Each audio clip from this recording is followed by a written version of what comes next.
చెప్పేవేమో శ్రీరంగ నీతులు, చేసేవేమో ఏయో పనులు అన్నారట. దానికి యాప్ట్గా పర్ఫెక్ట్గా సూట్ అయ్యేటువంటి వ్యక్తి నిజ జీవిత నటుడు, ఆస్కార్ అవార్డు లెవెల్లో పర్ఫార్మెన్స్ చేసేటువంటి, రియల్గా కూడా ఆస్కార్ లెవెల్లో బయట కూడా నటించేటువంటి అద్భుతమైనటువంటి జాతీయ నటుడు ప్రకాష్ రాజ్ గారు. మనందరికీ తెలుసు, ఆయన జస్ట్ ఆస్కింగ్ పేరుతో ఎవరినైనా ప్రశ్నిస్తారు. బట్ ఆయన మాత్రం ఎవరు ప్రశ్నిస్తే అది తప్పు అనేటువంటి వ్యక్తిత్వం.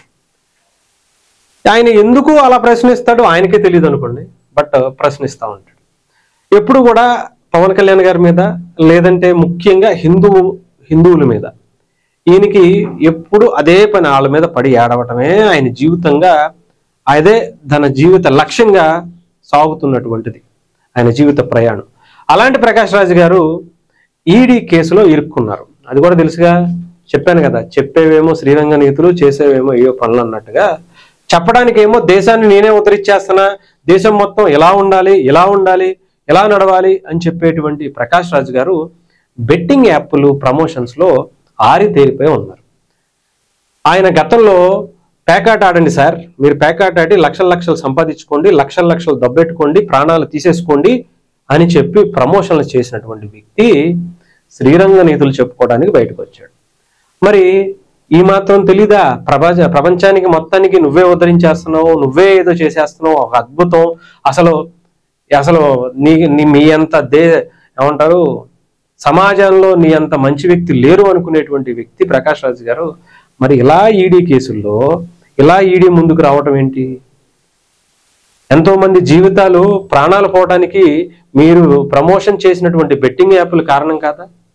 దాని నుంచి ఎంతో మంది స్ఫూర్తి పొంది పేకాట్లాడో లేదంటే ఇంకో గ్యాంబ్లింగ్ ఆడో వాళ్ళ డబ్బులు పోగొట్టుకుని వాళ్ళ జీవితాలను నాశనం చేసుకుని ఎంతమంది రోడ్ను పడిపోయారో వాళ్ళందరికీ మీరు కాదా కారణం? ఇది గతంలో కూడా చేశాను అనుకోండి. మరొకసారి ఈరోజు ఆయన్ని ఈడీ ఆహ్వానించిందట. సార్ రండి సార్, మీరు ఎంతెంత డబ్బులు తీసేసుకున్నారో, ఎవరెవరు మీకు ఈ డబ్బులు ఇచ్చారో, ఆన్లైన్ గేమ్స్కి సంబంధించినటువంటి దాంతో మీరు ఎంతెంత డబ్బులు నొక్కేశారో ఏంటో మొత్తం అంతా మాకు తెలియాలి. మీకు దీని వెనకున్నటువంటి వ్యక్తులు ఎవరు, మీకు దీంట్లో ఉన్నటువంటి వాటా ఏంటి, మీరు ఎందుకు ప్రమోషన్ చేయాల్సి వచ్చింది, వాళ్ళకి మీకు ఉన్నటువంటి సంబంధం ఏంటి, మీకు వాళ్ళకి మధ్య ఉన్నటువంటి ఒప్పందం ఏంటి, ఇవన్నీ తెలుసుకునేటువంటి పనిలో ఈడీ ఆయన్ని ఆహ్వానించిందట. మరి దానికి వెళ్ళడం జరిగింది.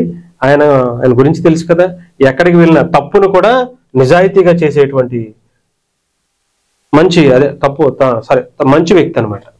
తప్పు వ్యక్తి కాదు, మంచి వ్యక్తి అనమాట. అంటే పక్క వాళ్ళకి నీతులు చెప్తారు కానీ దాన్ని ఆయన పాటిస్తారా అంటే అది లేదు. అది ఆయనకి, నేను పక్క వాళ్ళకే చెప్పాను తప్ప నేను చేస్తానని చెప్పలేదుగా అని అనుకునే టైప్ అనమాట. ఎదటి వాళ్ళు చేయండి, అది మీకు మంచిది, నాకు కాదు. ఆయనకి అదే మంచిది. పేకాట ఆడిపిస్తాం, ఇంకొకటి ఆడిపిస్తాం, అవసరమైతే హిందువులను వ్యతిరేకలుగా చిత్రీకరించి వాళ్ళని ఇప్పుడు ఉన్నటువంటి సమాజంలో గొడవలు సృష్టించే విధంగా చేస్తాను తప్ప నేనెందుకు పాటిస్తాను?